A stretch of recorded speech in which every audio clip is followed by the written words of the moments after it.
Alors, bonjour à tous. Alors voilà, ça fait longtemps que je pense à faire ça, une petite vidéo qui parle de l'éclipse de l'Église. C'est un terme qui revient parfois dans les conversations entre catholiques et qui n'est pas très bien compris, et pour cause, parce que c'est assez complexe et la nature des choses fait que on n'a pas forcément envie non plus de comprendre ce que ça veut dire et ce que ça implique. Donc voilà, avant de commencer, je vais dire une petite prière pour que le Seigneur m'inspire les meilleures paroles pour toucher les cœurs. Au nom du Père et du Fils et du Saint-Esprit, ainsi soit-il. Je vous salue Marie, pleine de grâce, le Seigneur est avec vous. Vous êtes bénie entre toutes les femmes, et Jésus, le fruit de vos entrailles, est béni. Sainte Marie, Mère de Dieu, priez pour nous pauvres pécheurs, maintenant et à l'heure de notre mort, ainsi soit-il. Alors, voilà. Pourquoi on parle de l'éclipse de l'Église? On parle de l'éclipse de l'Église parce que Notre-Dame en a parlé. Voilà. Le terme vient de la prophétie de La Salette lors de l'apparition de Notre-Dame en Savoie, en France, à La Salette, en 1846, où parmi beaucoup de choses que Notre-Dame a délivrées dans son message aux deux voyants, elle a dit notamment que, en prophétisant, Rome perdra la foi et deviendra le siège de l'Antéchrist, et l'Église sera éclipsée, le monde sera dans la consternation. Fermez les guillemets. Donc je ne vais pas trop m'attarder sur la première partie, Rome perdra la foi et deviendra le siège de l'Antéchrist. Peut-être j'en parlerai à la fin de la vidéo, mais je voudrais d'abord fixer l'attention sur l'Église sera éclipsée. Alors, qu'est-ce que ça veut dire? D'abord, l'Église, qu'est-ce que c'est? L'Église, c'est le corps mystique du Christ. C'est à la fois l'Église triomphante qui est au ciel, l'Église souffrante qui est au purgatoire, et l'Église militante qui est sur la terre. Donc, comme ici il s'agit d'une apparition de Notre-Dame sur la terre, on va restreindre, on va dire, la définition de l'Église à l'Église militante. Sur la terre, donc, l'Église militante, le corps mystique du Christ, ça inclut en réalité deux choses, le clergé et les laïcs, et les fidèles. Donc, en fait, l'Église, c'est pas simplement les ecclésiastiques, les prêtres, les évêques, le pape, mais c'est aussi tous les fidèles, normalement, qui constituent la société chrétienne. Et je pense que c'est important de souligner ce point, puisque quand on va parler de l'éclipse, je pense qu'il faut prendre en considération cette définition large et complète de l'Église militante. Maintenant, ensuite, qu'est-ce que c'est qu'une éclipse? Bon, ça, je pense que c'est relativement facile à comprendre, mais on va quand même le préciser. Une éclipse de soleil, le plus typiquement, c'est lorsque la Lune va s'intercaler entre l'observateur, nous, sur la Terre, et le Soleil. Donc il y a un corps étranger qui se place précisément entre nous, les hommes, et le Soleil. Et lorsqu'il s'agit d'une éclipse totale, ce qui est en fait souvent le cas lorsqu'on parle d'une éclipse, on pense naturellement à une éclipse totale, bien, ça veut dire qu'en fait ce corps étranger qui va s'intercaler, il va occuper complètement en fait l'espace et la place qu'occupe normalement l'astre brillant du jour qui est le soleil. Donc si on prend cette définition et qu'on la transpose par analogie aux propos de Notre-Dame de la Salette, là, il faut comprendre qu'il va y avoir un corps étranger, quelque chose qui ressemble à l'Église, de la même nature, comme un astre qui ressemble, comme la Lune est un astre qui ressemble au Soleil d'une certaine façon, un corps massif qui gravite dans l'espace. Et bien là, il va s'agir d'une église qui ne sera pas l'église en fait, ce sera une fausse église, mais qui va prendre la place de la vraie église, qui va occulter, et je souligne le mot occulter, eh bien la vraie église. Voilà, c'est ça en fait, l'éclipse de l'église telle que l'a mentionné, énoncé Notre-Dame à la Salette, c'est la présence d'un corps étranger, d'une fausse église, ou du moins une église qui n'est pas l'église catholique, qui prend la place, qui occupe la place de l'église catholique sur la terre. Voilà, je vais m'arrêter là pour ce premier point concernant le terme éclipse, l'expression éclipse de l'église. Puis on va continuer. Voilà, en fait, ce que je voudrais faire, en fait, c'est maintenant aller chercher d'autres éléments de compréhension et d'analyse pour essayer finalement de faire une espèce de triangulation du problème pour finalement arriver à une conclusion assez logique.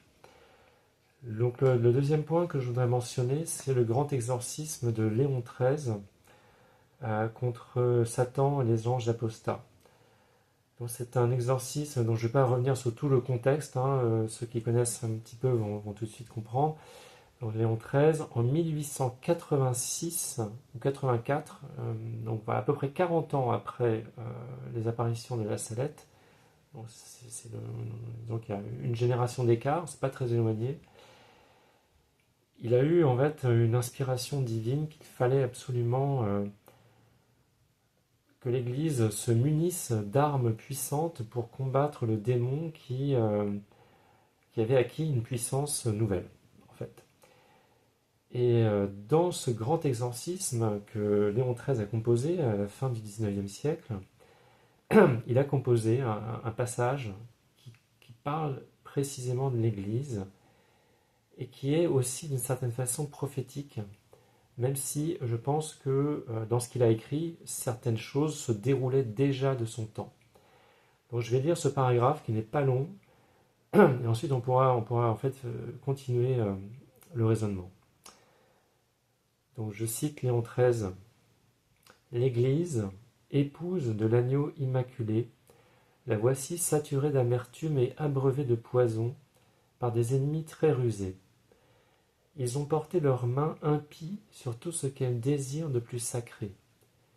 Là où fut institué le siège du bienheureux Pierre et la chaire de la vérité, là ils ont posé le trône de leur abomination dans l'impiété, en sorte que le pasteur étant frappé, le troupeau puisse être dispersé. Voilà, je vais m'arrêter là avec cet extrait. Alors c'est assez grave en fait quand on écoute ce passage. Fin 19e siècle, la situation de l'Église n'était pas déjà très, très facile, en Europe notamment, avec toutes les révolutions, la Révolution française, mais toutes les révolutions qui se sont enchaînées en Europe au cours du 19e siècle, finalement après jusqu'à la chute des États pontificaux en Italie. Mais voilà, on va réfléchir un peu. Qu'est-ce que l'Église désire de plus sacré? Ce qu'elle désire de plus sacré, l'Église, qui est une mère en fait, c'est la sanctification de ses enfants, tout simplement. C'est de permettre à ses enfants de recevoir les sacrements, de recevoir la grâce de Dieu pour se sanctifier et pour aller au ciel. Et comment l'Église le fait? Eh bien, l'Église, elle est dépositaire du dépôt de la foi, qu'elle utilise principalement de deux manières, par l'enseignement et par l'administration des sacrements. C'est par la doctrine et par l'administration des sacrements et par, bien sûr, l'apostolat des prêtres et des évêques et du pape, que l'Église remplit sa mission. Donc là, ce qu'on voit, c'est que Léon XIII nous avertit que l'Église est cernée par des ennemis très rusés qui ont mis la main, qui ont porté leurs mains impies sur ce qu'elle désire de plus sacré. Donc on peut comprendre déjà que les ennemis de l'Église, les ennemis du Christ, se sont attaqués à la doctrine et au sacrement. Donc, en 1884, on ne voit pas trop, hein, même s'il y a des courants de pensée dans la société, surtout dans la presse, la presse libre qui attaque l'Église. Il y a le rationalisme, il y a plein de courants intellectuels, on peut remonter même plus loin en arrière, hein, jusqu'à la Renaissance éventuellement, mais disons que jusque-là, l'Église, au niveau de son clergé, se sentait encore relativement épargnée. La société, hein, comme je disais au début, hein, l'Église, c'est pas simplement le clergé, c'est aussi la société chrétienne, c'est aussi les familles chrétiennes qui composent la société chrétienne. Elle était déjà largement, on va dire, attaquée et les dommages étaient déjà considérables dans la société, chez les laïcs, avec déjà une grande déchristianisation. Mais voilà, on n'en était pas encore au stade où, et voilà où arrive le stade, on va dire, ultime de l'attaque, où les ennemis arrivent en fait à s'en prendre au trône de Pierre, c'est-à-dire à la papauté. Et Léon XIII nous avertit que, eh bien, les ennemis, ils vont réussir à poser le trône de leur abomination dans l'impiété sur la chair de vérité. Donc, à moins d'être absolument vraiment obtus, on est obligé de comprendre ce passage comme étant le fait que les ennemis vont réussir en fait à prendre la papauté, c'est-à-dire en fait à mettre un des leurs sur le trône de Pierre, mettre un ennemi du Christ, un ennemi de l'Église au poste de directeur général de l'Église. Hein, si j'emploie un mot un peu prosaïque. Je pense que déjà quand on a posé ça, ça va peut-être commencer à faire réfléchir certaines personnes qui s'intéressent à la crise de l'Église. Mais je vais juste insister sur un dernier point. Il est bien dit ensuite dans cet exorcisme, de sorte que le pasteur étant frappé, le troupeau puisse être dispersé. Alors là, on arrive vraiment dans la situation où, je l'ai déjà dit, en fait, le vrai pape n'est plus là. Le vrai pape a été escamoté, assassiné, escamoté, supprimé d'une certaine manière. Il n'y a plus de pape catholique qui occupe la fonction de pasteur suprême.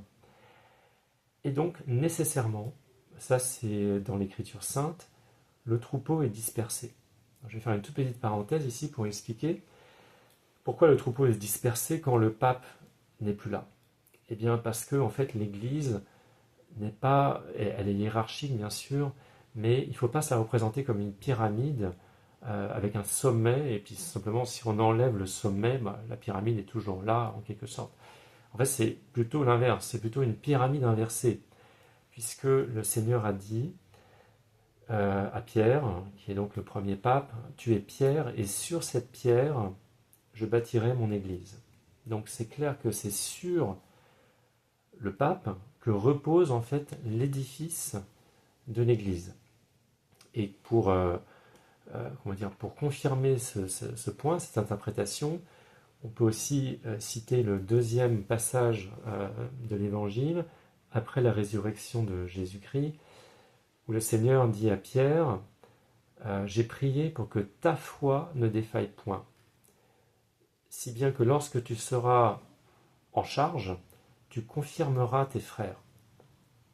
Là, il est bien clair que le Seigneur n'a pas dit aux 12, j'ai prié pour que votre foi ne défaille point, mais seulement à Pierre. Et c'est sur la base notamment de cette parole du Seigneur qui a été définie à la fin du XIXe siècle, comme quoi il fallait le faire à ce moment-là, c'est là que ça devenait important. La Providence a voulu que ce soit fin XIXe siècle, lors du Concile Vatican I, qu'a été défini le dogme de l'infaillibilité pontificale. Ce qui ne veut pas dire que le pape n'était pas infaillible avant, simplement, lorsque l'Église définit un dogme, c'est qu'elle a besoin d'expliciter quelque chose pour les besoins de l'époque, parce que les circonstances le nécessitent. Donc, infaillibilité pontificale, c'est la raison pour laquelle l'Église repose sur le pape, c'est que seul le pape a reçu cette grâce, ce privilège particulier de ne jamais pouvoir dévier dans la foi lorsqu'il enseigne l'Église universelle en matière de doctrine du salut et de mœurs, de la morale chrétienne. Bien, voilà, j'ai fait ce point-là sur le grand exorcisme de Léon XIII. Et ben en fait, maintenant, on peut tout de suite enchaîner en fait avec la crise de l'Église, en fait, puisque ce qu'ont prophétisé Notre-Dame à la Salette, c'est-à-dire l'émergence d'une espèce de contre-église qui prendrait la place de la vraie Église catholique, et l'avertissement de Léon XIII sur les ennemis qui attaquent l'Église jusqu'à prendre la papauté, à faire tomber le pape et à disperser le troupeau, eh bien, en fait, c'est ce qu'on observe depuis le milieu et la fin des années 1960. C'est ce qu'on appelle communément la crise de l'Église. Je ne vais pas rentrer trop dans les détails, il y a une littérature absolument phénoménale et abondante sur le sujet, mais je vais essayer d'être vraiment le plus factuel et précis possible. Qu'est-ce qui s'est passé après D'abord, qu'est-ce qui s'est passé à Vatican II? À Vatican II, pour ceux qui connaissent un peu les livres de Monseigneur Lefebvre, qui était participant à Vatican II et qui a décrit de l'intérieur ce qui s'est passé, eh bien en fait les ennemis, en fait, ils étaient là. Ils étaient là. C'était les libéraux, c'était les francs-maçons, c'était même pas forcément des francs-maçons, mais des prélats libéraux infestés d'idées libérales, qui ont fait un coup d'État, qui ont en fait réussi à faire mettre à la poubelle les schémas préparatoires du concile, qui avaient été faits en fait à partir de 1960, 1961, et qui étaient orthodoxes. Mais ils ont réussi à les faire écarter et à présenter des nouveaux schémas. Ce qu'on appelle des schémas, finalement c'est des textes directeurs, hein, oui, c'est ça, des feuilles de route pour orienter les discussions pendant le concile. Et ils ont réussi à faire passer en fait des hérésies, en fait, à faire adopter formellement par les textes, dans les textes du concile, des hérésies ou, si on n'est pas d'accord avec le terme hérésie, on pourrait dire des germes d'hérésie. Disons des principes à partir desquels on pouvait très facilement mettre en place des doctrines hérétiques. Et c'est exactement ce qui s'est passé. Je ne vais pas rentrer dans les détails, il y a plein de littérature qui explique de quelle hérésie il s'agit, la liberté religieuse notamment, mais pas que. Je voudrais insister sur d'autres points. À partir de là, à partir de Vatican II, il y a eu autre chose qui est extrêmement grave en fait. Tous les sacrements ont été modifiés, notamment le sacrement de baptême, le sacrement de confirmation, la messe, le sacrement des sacrements, j'ai envie de dire, le sacrement d'amour. La messe n'est plus la messe. Pour ceux qui savent, en fait, c'est ce qu'on appelle le Novus Ordo, le nouvel ordre. Ça fera écho à d'autres considérations plus politiques. Le Novus Ordo, eh bien, c'est une nouvelle messe, tout simplement. C'est une nouvelle liturgie de ce qui s'appelle toujours l'Eucharistie, mais qui n'a rien à voir avec en fait le saint sacrifice de la messe. Dans la nouvelle messe, en fait, on a expurgé à peu près tout ce qui pouvait avoir un rapport avec la dimension sacrificielle de la messe. Voilà, le prêtre n'est plus le pasteur avec son troupeau derrière lui qui offre à Dieu le Père sur l'autel, devant le tabernacle, à Dieu le Père le corps et le sang du Christ en renouvellement du sacrifice de la croix. La messe, c'est ça. La messe, en fait, c'est l'offrande d'un sacrifice. La messe catholique. La vraie messe catholique, c'est l'offrande d'un sacrifice. Non, maintenant, non, c'est plus du tout ça. En fait, on a déplacé les tabernacles. Hein. En général, ils sont sur le côté dans un coin ou voire carrément dans une chapelle latérale. mais alors plus du tout au centre, hein, là où normalement doit être la place de Dieu. Et puis du coup, eh bien, le prêtre, lui, il s'est retourné en fait. Maintenant, c'est un dialogue en fait entre un homme et d'autres hommes.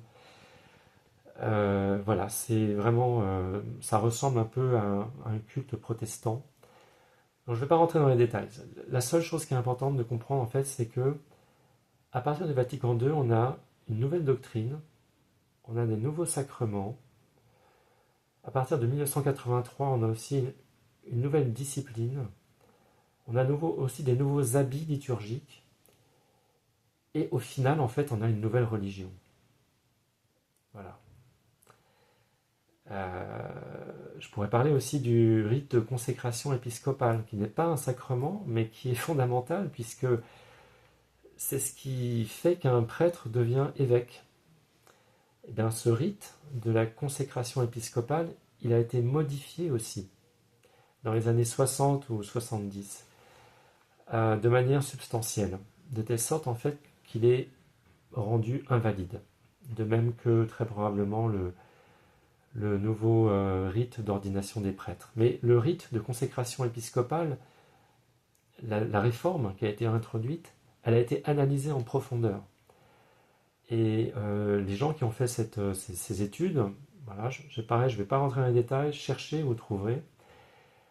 Ils ont démontré par A plus B, par analogie avec l'anglicanisme, que ce nouveau rite de consécration épiscopale est invalide. Alors qu'est-ce que ça veut dire en fait? Bon, pour qu'un évêque devienne évêque, en fait, avant il est prêtre, et il y a un autre évêque, eh bien, qui consacre ce prêtre pour devenir évêque. Si le nouveau rite est invalide, ça veut dire que cette consécration de ces prêtres pour devenir évêque, eh bien, elle est fausse, elle ne fonctionne pas. Donc ça veut dire qu'on a, à partir des années 70, une nouvelle génération d'évêques ordonnés qui ne sont pas des évêques. Donc, comme ils ne sont pas des évêques, eh bien, eux ensuite sont censés faire des prêtres. Ils sont censés ordonner des séminaristes pour devenir des prêtres. Mais eux-mêmes n'étant pas évêques, ils ne peuvent pas ordonner des prêtres. Et c'est de cette façon-là, en fait, par cette ruse diabolique, hein, il n'y a pas d'autre mot, que, eh bien, au fil de 10, 20 ans, maximum 30 ans, l'Église catholique officielle, hein, celle qu'on voit à la télé, euh, n'est plus constituée en réalité que de laïcs déguisés en prêtres et en évêques et en cardinaux. Ils n'ont plus reçu le sacerdoce, ils n'ont plus reçu la consécration épiscopale. Et donc finalement, on arrive à la conclusion que, eh bien, avec tout ce processus, une nouvelle doctrine, des nouveaux sacrements, un nouveau clergé, en fait, qui n'est pas catholique, ce ne sont pas des prêtres ou des évêques catholiques, avec une nouvelle discipline, eh bien, on obtient vraiment une nouvelle religion et même une nouvelle église, en fait.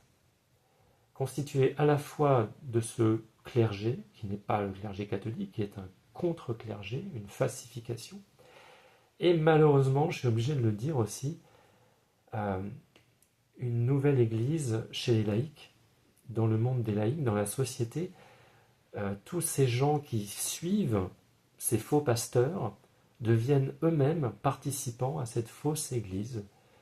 Et on obtient finalement, donc, 60 ans après le Concile Vatican II, on arrive en fait à la fin de l'éclipse, à l'éclipse totale, où l'église, la vraie église, est totalement occultée, totalement invisible à l'observateur. Alors je vais juste faire quelque part un propos consolateur. Il faut bien voir que lorsqu'il y a une éclipse, le soleil ne disparaît pas.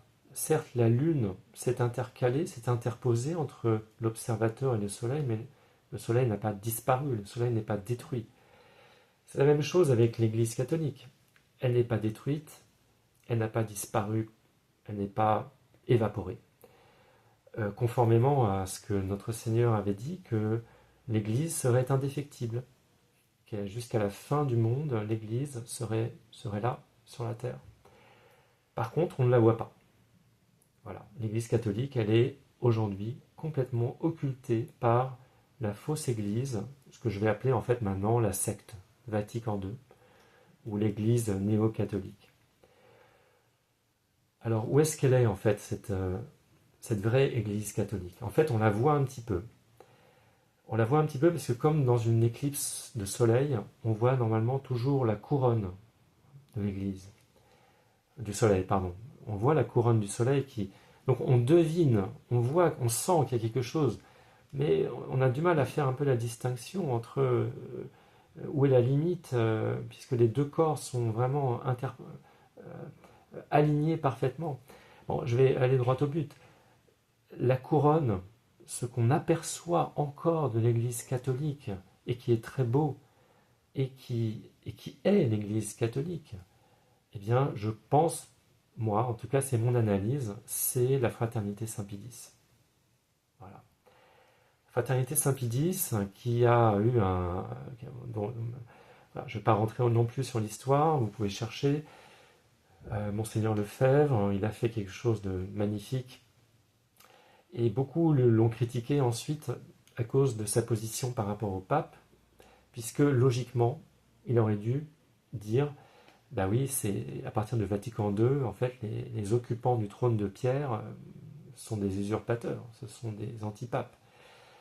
Il n'a pas fait ça, d'abord sans doute par prudence, puisque c'était pas forcément évident dans les années 60, 70, voire même 80, d'être aussi affirmatif sur la situation, même si d'autres avaient déjà tiré cette conclusion.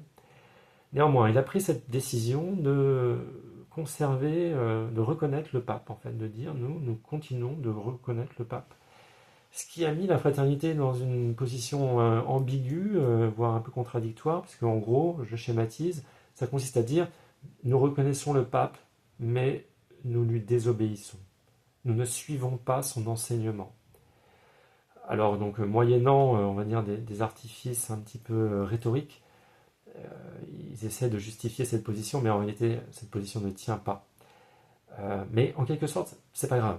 La Providence a voulu que la fraternité occupe cette position, et cette position, elle reste tout de même très bonne, puisqu'ils ils rejettent toujours les hérésies de Vatican II. Jusqu'à présent, ils ont a priori que des prêtres, des évêques valides, c'est-à-dire que là, on peut recevoir les sacrements. En fait, on peut recevoir tous les sacrements de manière valide, avec confiance. Même si ces dernières années, donc là je parle, on est en 2025, ces dernières années, il y a eu des infiltrations, en fait, il y a eu des tentatives d'infiltration. Voilà, bon, je ne vais pas rentrer dans les détails non plus ici, c'est pas très important.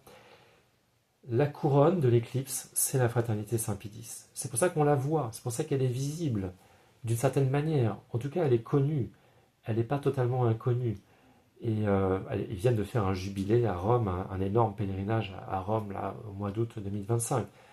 Donc ils sont même dans les petits papiers du Vatican, j'ai envie de dire. Ce qui n'est pas sans risque. Mais voilà, mon propos, c'est pas de débattre, de faire la controverse, mais simplement de montrer que la fraternité Saint-Pédis, tout en étant fidèle à la doctrine et au sacrement, ce qui est en fait l'essence même de l'Église, la foi, euh, ils sont visibles. Et cette visibilité leur a permis une grande expansion. Maintenant, ce n'est pas toute l'Église catholique, puisque justement, derrière le corps étranger qui occulte l'Église catholique, il y a la zone totalement sombre, totalement noire. Et derrière, il y a l'Église catholique. Eh bien, ce sont les chapelles sédévacantistes. Voilà. Voilà, mon analyse, elle est là. Et eux, on ne les voit absolument pas. Pour le commun des mortels, les chapelles, les organisations, les communautés sédévacantistes, ça n'existe pas. C'est ultra confidentiel. Je vais en citer deux, comme ça ceux qui sont intéressés pourront chercher. L'Institut Mater Boni Concili, qui ont une position un petit peu, voilà, on peut rentrer dans les détails, CD privationniste. Bon.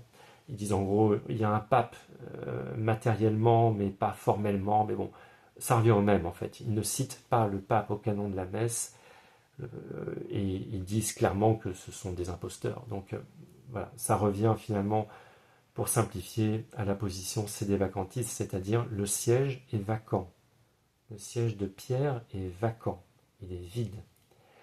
Une autre organisation qui est assez importante et connue, celle qui est basée principalement aux États-Unis, qui est la CMRI, la Congrégation de Marie Reine Immaculée, qui ont tout un réseau de centres de messe aux États-Unis et ailleurs. Et après, il y en a d'autres, voilà, que je ne citerai pas, mais en Bretagne notamment, ailleurs en France, en Italie, un petit peu en Europe. Ça se concentre quand même essentiellement en Europe et aux États-Unis. Voilà, donc maintenant j'ai parlé de Notre-Dame de la Salette, de Léon XIII et de la crise de l'Église, en fait, de la secte Vatican II.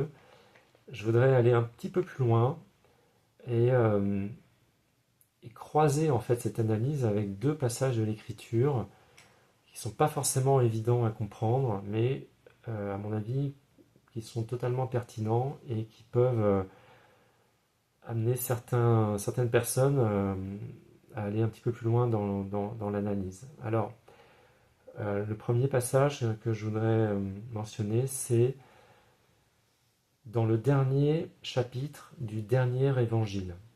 J'insiste sur le mot dernier, dernier. Dernier chapitre du dernier évangile, donc c'est le chapitre 21 de l'évangile selon saint Jean. L'évangile mystique, diront certains. Eh bien, dans ce chapitre 21, il s'agit de la pêche miraculeuse de saint Pierre. La pêche des 153 gros poissons. Alors peut-être je ferai une autre vidéo spécialement sur ce chapitre, mais là ce que je voudrais en fait mentionner, c'est en gros qu'est-ce qui se passe. Voilà. Saint Pierre et six apôtres et six disciples montent dans une barque et ils partent sur la mer. Ils vont pêcher. Au début ils pêchent rien, et puis au bout d'un moment Saint Jean qui est là dit à Saint Pierre, il voit notre Seigneur sur la berge, il lui dit c'est notre Seigneur. Et là, qu'est-ce qui se passe? Alors voilà, je vais lire le passage. Excusez-moi pour le petit retard. Donc ils pêchent les poissons. Voilà, notre Seigneur leur dit, vous n'avez rien pêché? Bon, ok, jetez le filet à droite de la barque. Ils jettent le filet à droite de la barque. Et là, paf, ils prennent une énorme quantité de poissons. Et c'est à ce moment-là que Saint Jean dit à Saint Pierre, c'est le Seigneur. Et alors, Simon-Pierre mit son vêtement et sa ceinture, car il était nu, et il se jeta dans la mer. Les autres disciples vinrent avec la barque, en tirant le filet plein de poissons. Voilà, comme j'ai dit, je ne vais pas faire l'analyse de ce chapitre qui est très complexe en réalité, mais on est dans un moment, il faut bien comprendre, qu'est-ce que la barque, qu'est-ce que la mer, qu'est-ce que sont les poissons? La mer, c'est le monde, la barque, c'est l'Église. Les poissons, ce sont les fidèles que l'Église pêche dans le monde. Hein. Le Seigneur avait dit à Saint Pierre, tu es pêcheur de poissons, je ferai de toi un pêcheur d'hommes. Donc ça, en fait, ce chapitre, il est totalement symbolique, en fait. Ici, il s'agit de Saint Pierre, le pape, avec les évêques, ou les successeurs de Pierre, c'est selon, qui sont dans la barque, ils dirigent la barque, ils s'occupent de l'Église et ils pêchent dans le monde des nouveaux fidèles, des nouveaux saints pour le ciel en fait. Ça veut dire quoi donc à un moment donné, d'abord Pierre il est nu et il s'habille et il saute dans la mer. Alors voilà comment moi j'interprète en fait. Ça veut dire, ce moment-là, ce moment crucial, c'est un moment où le pape a été dépouillé de sa papauté, en fait, de sa fonction papale. Pour X raisons, on pourra revenir ensuite éventuellement là-dessus. Mais qu'au moment où il comprend, en fait, il retrouve la foi d'une certaine façon. Il avait perdu la foi, il retrouve la foi. Au moment où il retrouve la foi, ben, il retrouve son habit de pape. Et à ce moment-là, il quitte la barque. Il plonge dans la mer qui est le monde. Donc ça veut dire qu'en fait, à ce moment-là, il n'y a plus de pape aux commandes de l'Église. Le pape a disparu, il est dans le monde, du moins en tout cas il a disparu, il n'est plus dans la barque, il n'est plus aux commandes de l'Église.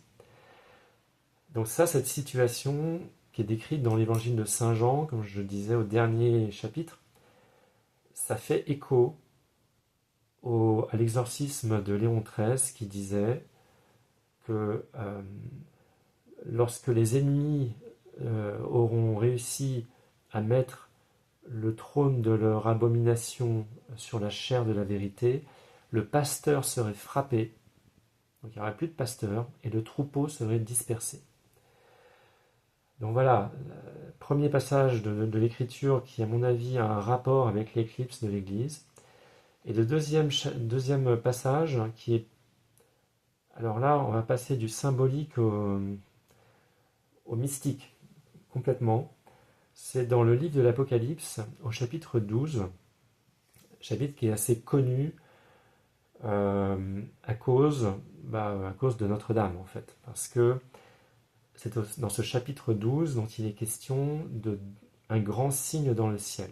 Donc je vais lire le début pour qu'on se rappelle de quoi il s'agit. Verset 1.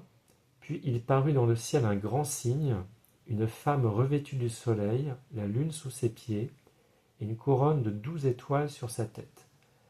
Elle était enceinte et elle criait dans le travail et les douleurs de l'enfantement. Donc ce grand signe de la femme habillée du soleil, la lune sous ses pieds, une couronne de 12 étoiles, l'Église l'a très souvent associé à Notre-Dame.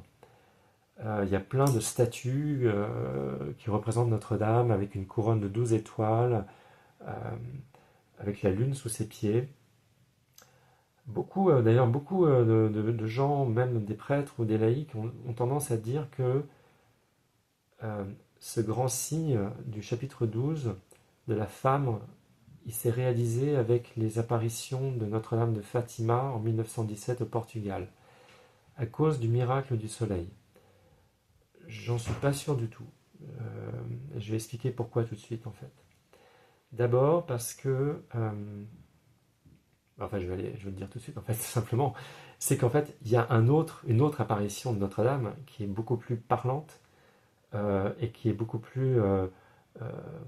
qui correspond beaucoup plus à ce signe. C'est l'apparition de Notre-Dame de Guadalupe en 1531 à Mexico. Pour ceux qui ne connaissent pas, regardez. Et pour ceux qui connaissent, je vous rappelle, en gros, il y a eu un miracle en fait. Lors de cette apparition, c'est le miracle de la photo, en fait, une photo de Notre-Dame, qui s'est imprimée sur le manteau de Juan Diego, qui était le voyant de Guadalupe, et qui est toujours exposé à la basilique Notre-Dame de Guadalupe à Mexico, qu'on peut voir. En fait, pour expliquer, c'est un peu l'équivalent du linceul de Turin. D'accord ? Le linceul de Turin, c'est une image photographique, de nature photographique, de la résurrection de notre Seigneur. Une émission ultra rapide de photons qui a modifié la structure moléculaire de ce tissu pour en faire apparaître une image. Et bien là, c'est à peu près le même phénomène qui s'est passé sur le manteau de Juan Diego. Une image s'est imprimée, mais pas, c'est pas imprimé, c'est imprégné, enfin c'est matérialisé dans la trame du tissu de son manteau. Et qu'est-ce qu'on voit sur cette... Donc là, il ne s'agit pas d'une œuvre artistique, d'une statue ou d'une peinture réalisée par quelqu'un. Il s'agit véritablement d'un phénomène surnaturel qui a eu lieu miraculeux, qui a eu lieu lors des apparitions de Notre-Dame de Guadeloupe. Et qu'est-ce qu'on voit? Eh bien, on voit Notre-Dame avec un manteau d'étoiles sur elle, avec autour de ce manteau d'étoiles des rayons de soleil, en fait, qui sont dessinés partout autour d'elle, de la tête jusqu'aux pieds. On voit un ange qui est sous ses pieds, avec dans ses mains un croissant de lune, et Notre-Dame qui est debout sur ce croissant de lune. Donc, à mon avis, c'est ça, véritablement, le signe d'Apocalypse 12, le premier signe, c'est Notre-Dame de Guadeloupe. Après, on peut chipoter sur les 12 étoiles sur sa tête. Je ferai juste la remarque suivante. Ce miracle de Notre-Dame de Guadeloupe a eu lieu le 12 décembre. Voilà, le 12 du 12e mois. À mon avis, ça suffit pour valider ce troisième rapprochement avec le verset 1 du chapitre 12 du livre de l'Apocalypse. Bon, je vais continuer parce que je voudrais quand même continuer à parler de l'éclipse. Donc il y a un deuxième signe qui apparaît, au verset 3, un autre signe parut encore dans le ciel, un grand dragon rouge, avec 7 têtes et 10 cornes, et de sa queue, j'enlève quelques morceaux pour aller plus vite, il entraînait le tiers des étoiles du ciel et les jeta sur la terre. Et là, on arrive au passage intéressant. Puis, donc on est au verset 4, puis le dragon se dressa devant la femme qui allait enfanter afin de dévorer son enfant dès qu'elle l'aurait mise au monde. On va s'arrêter là en fait. La femme, elle est revêtue du soleil et c'est un grand signe dans le ciel. Donc pour nous, observateurs, on regarde le ciel. Le ciel, c'est l'église aussi, c'est les événements qui se passent dans l'église. Donc l'apparition de Notre-Dame, c'est un événement dans l'église, c'est un événement dans le ciel.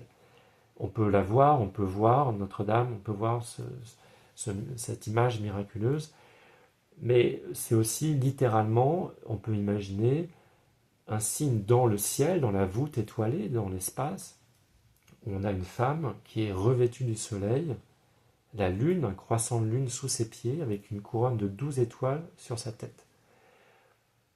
Très bien. Je vais faire une mini parenthèse. Ce signe astronomique, il s'est réalisé le 23 septembre 2017. Cherchez et vous trouverez. Je ferme la mini parenthèse. Le plus important, c'est pas ça. Le plus important, c'est que pour nous, fidèles catholiques, l'Église, c'est notre soleil, ou plutôt notre Seigneur Jésus-Christ est le soleil. La femme enveloppée du soleil, c'est naturellement l'Église. D'ailleurs, on dit qu'elle est enceinte et qu'elle est dans les douleurs de l'enfantement. Donc ça ne peut pas être Notre-Dame qui a accouché sans douleur, étant immaculée. Par contre, l'Église qui enfante dans la douleur, c'est beaucoup plus logique en réalité. Donc cette femme de Apocalypse 12, c'est plus probablement l'Église. Maintenant, il n'y a pas de problème à figurer l'Église par Notre-Dame, tellement, quelque part, nous sommes, finalement, les saints sont des enfants adoptifs de Dieu. Notre-Dame, c'est la mère du Christ, et le Christ, c'est devenu notre frère. Donc, finalement, c'est très, très imbriqué. Néanmoins, pour être plus précis, moi, je dirais que la femme d'Apocalypse 12, c'est l'Église. Enveloppée du soleil, enveloppée du Christ, enveloppée de la vérité, en fait. Et nous sommes là, nous regardons, nous contemplons, nous recevons les rayons du soleil, la sainte doctrine pour nous sanctifier. Et qu'est-ce qui se passe? Le dragon se dresse devant la femme. Devant la femme. Devant la femme, c'est-à-dire entre nous et la femme. Le dragon se dresse et il va occulter la femme du point de vue de l'observateur qui est, en fait, nous, les fidèles catholiques. Et voilà, je m'arrêterai là pour l'instant. J'espère que ça va faire réfléchir quelques personnes j'essaierai de continuer ces vidéos. Voilà, c'était une vidéo introductive, mais je pense déjà qu'il y a beaucoup de choses importantes qui ont été dites. Je suis certain qu'il y a des personnes qui ne seront pas d'accord avec ce que je dis, ou qui vont me dire mais tu n'es pas prêtre, tu n'es pas théologien. Aucun problème avec ça, hein. Moi je vous partage ce que j'ai reçu principalement dans la prière, dans la lecture, la Lectio Divina. Voilà, ça relève presque de la prophétie, ou de la théologie spéculative, certains diront, sauf que eh bien, ça se vérifie dans le concret, parce que la secte Vatican II, elle est bien là. Et on peut vérifier les fruits empoisonnés tous les jours depuis 60 ans. Donc on n'est pas complètement dans la spéculation, on est aussi dans la vérification directe, scientifique. Voilà, j'espère que cette vidéo vous a plu et si vous avez des commentaires à me laisser, n'hésitez pas, j'essaierai d'y répondre. Au revoir.